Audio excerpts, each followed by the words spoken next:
Every year in amateur radio, another shack, it seems, falls silent. Many of us don't like thinking about it.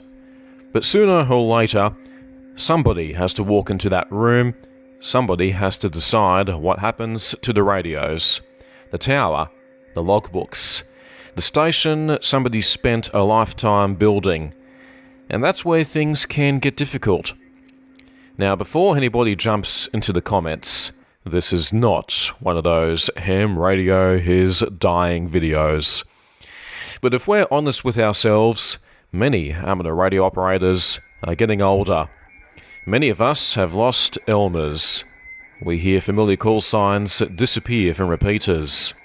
Voices we used to hear regularly on HF suddenly go quiet. And increasingly, many of us have seen what happens after someone goes silent key.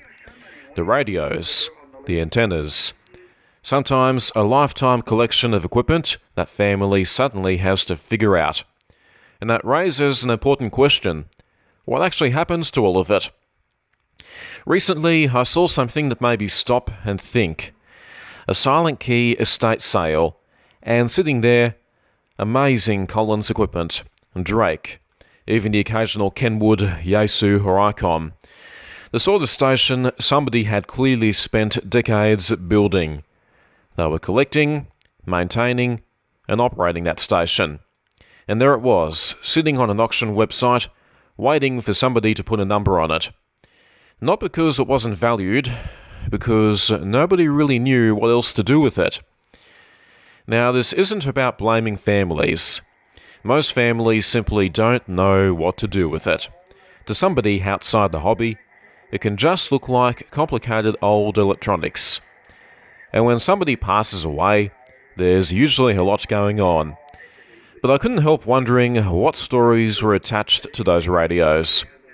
Who did they talk to? Who taught them? How many late nights were spent in that shack chasing DX?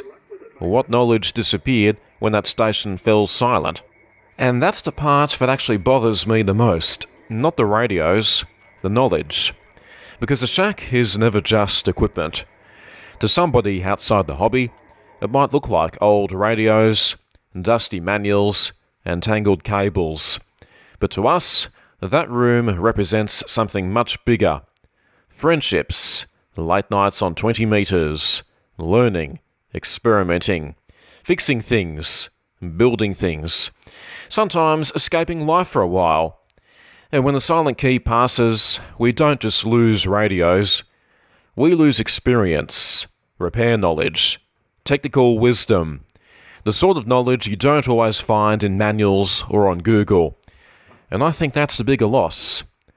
And I'll be honest, I've quietly started thinking about this myself.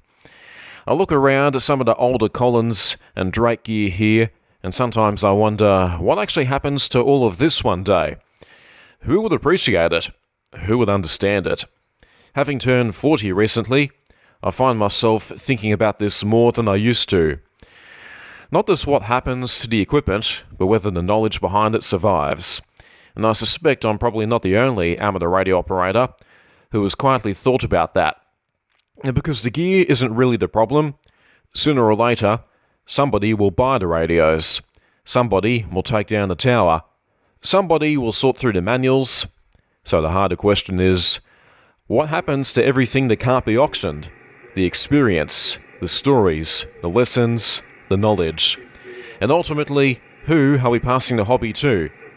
Maybe that means mentoring somebody younger, showing somebody how things work, teaching them the older radios, sharing stories, passing on skills.